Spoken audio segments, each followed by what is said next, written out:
Hey, this is Chris Franco, and you are listening to Compound Money Quietly, the CMQ Investing Podcast. CMQ investors, welcome to the show. It's great to have you here.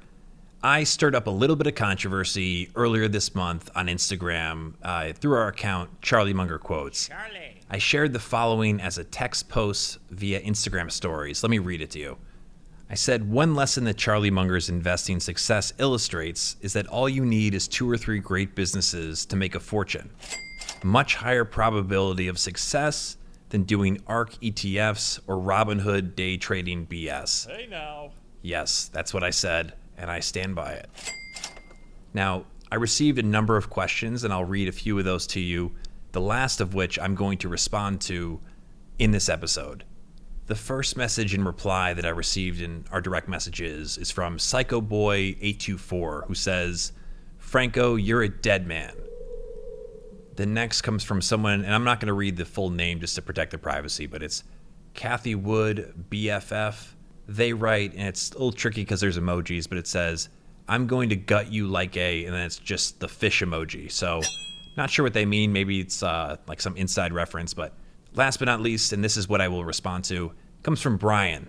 Brian says that I agree that it's best to be concentrated and knowledgeable about a few companies that are good ideas trading at good prices. But what do you think of the argument that some people make that when you're younger, you should be more enterprising with your strategy or even more speculative? It's a great question, Brian. I appreciate you asking it. And I also appreciate you not threatening my life. And by the way, those first 2 were just to make you laugh. Those were not real responses. But Brian's is totally real. So let's get to it. I'm excited to answer this question. I think we'll have a great episode, that comes out of this. So before we go any further, I want to make sure that I say this. My response is not intended to be investment advice. You should seek a duly licensed professional for investment advice. I am not selling any sort of investments or investment management services. If I name drop or recommend anything in my answer, it's purely from my own experience. It's not investment advice. Please do your own research. There's one thing I can encourage you to do, and I think Charlie Munger would agree, independent thinking. So let's get back to Brian's question. Here's what I think, and I'm just going to go off the cuff. I believe when people say that, you should be more aggressive, or as Brian said, more enterprising when you're younger, really what they mean is, or what they're referring to is having a higher percentage of equities versus when you're getting closer to retirement. And it kind of an old school formula, I don't know how old it actually is, I'm just calling it old school, is you take 100 and you subtract your age, and whatever that number is, that's the percentage that you should have in equities. The rest you can put in something like bonds, but I don't know if that's the best option in today's climate. Dogecoin. With that being said, I use a different filter that I think is more useful, and that's just the simple filter of opportunity cost.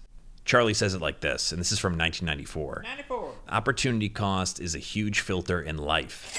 If you've got 2 suitors who are really eager to have you, and one is way the hell better than the other, you do not have to spend much time with the other. And that's the way we filter stock buying opportunities. I love it. What I always wish I could have asked if I was there in 1994, and I was like 6 or 7 years old, but if I was there now in 1994, I'd say, what if you have hundreds of suitors? I mean, what do I do? It's a really challenging situation, and I don't have anyone else to relate to. Please help me out, Warren, Charlie, anybody. To paraphrase something Charlie said in 2007, and to be totally serious, opportunity costs are what you want to make your decisions based on. Brian did not say he's 23, by the way, but that's 10 years younger than me, and I think of, what advice I'd give to myself 10 years ago. So the first thing is don't do anything speculative. That's just not a good idea. The biggest advantage you have if you're in your 20s, whether you're early 20s, mid 20s, even late 20s, the biggest advantage you have is time. Don't screw it up by investing in something that could potentially be a big loss. You'll come back from it, but you'd be much better off if you're just consistently gaining on aggregate without any big losses for as long as possible.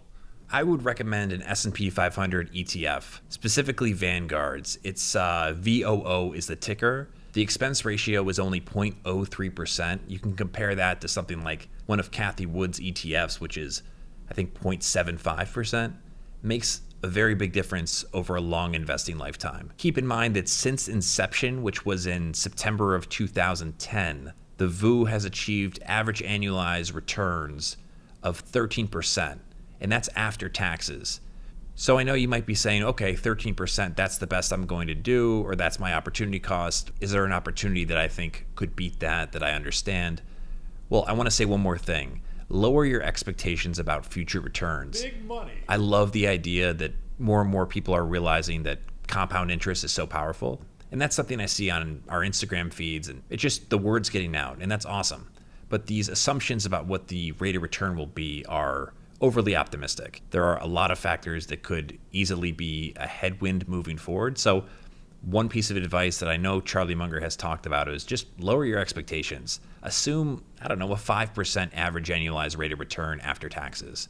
Assume 5%, because then if you do anywhat better than that, you're going to be ecstatic. Expectation setting is just a very powerful thing. So I can't think of something better unless you know something I don't. And when I was 23, I thought I knew a whole lot, but in hindsight, I knew nothing.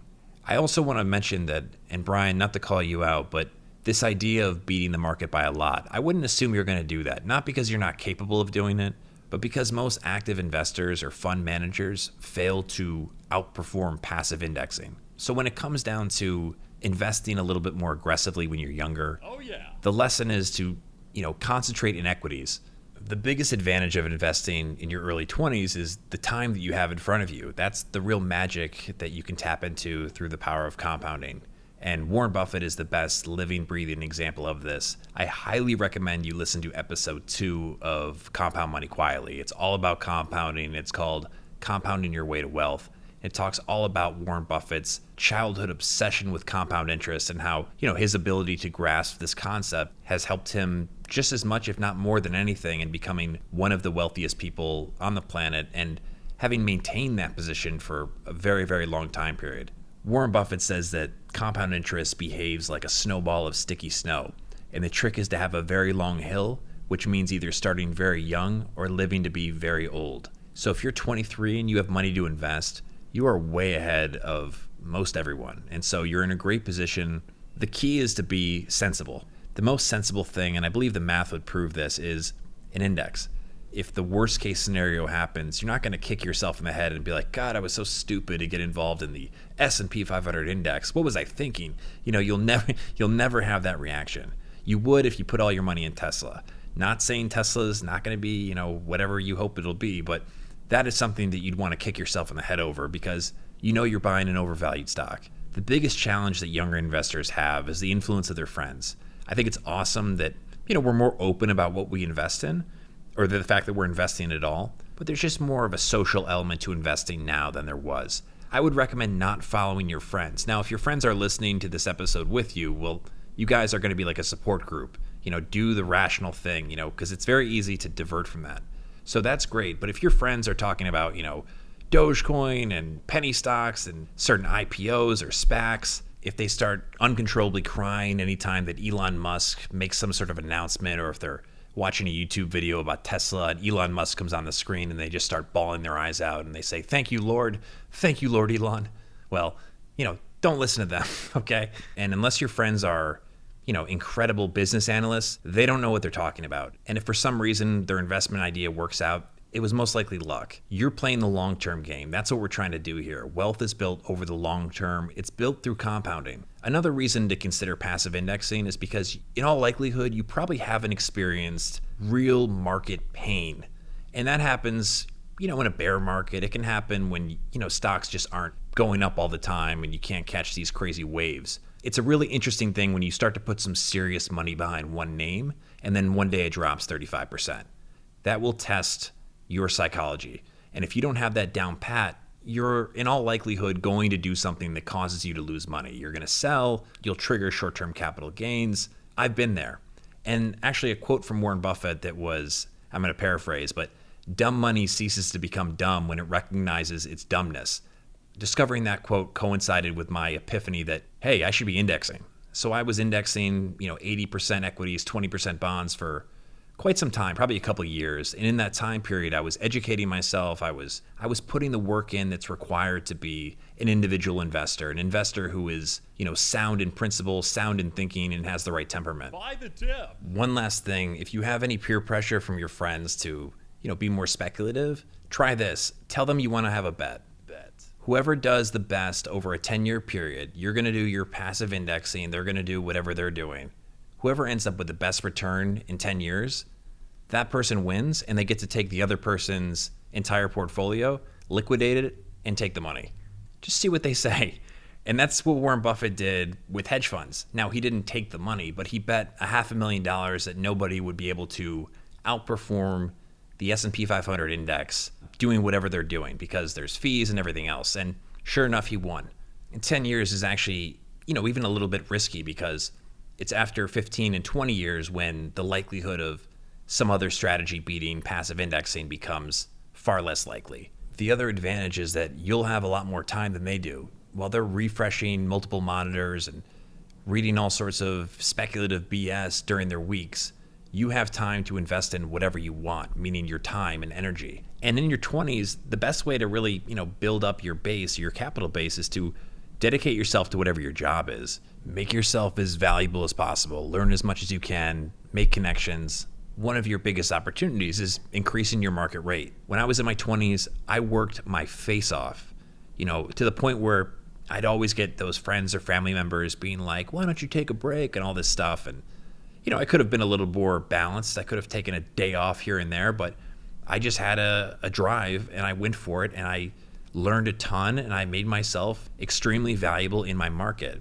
And by doing so, in part, I had, more amounts of money coming in that I was able to invest.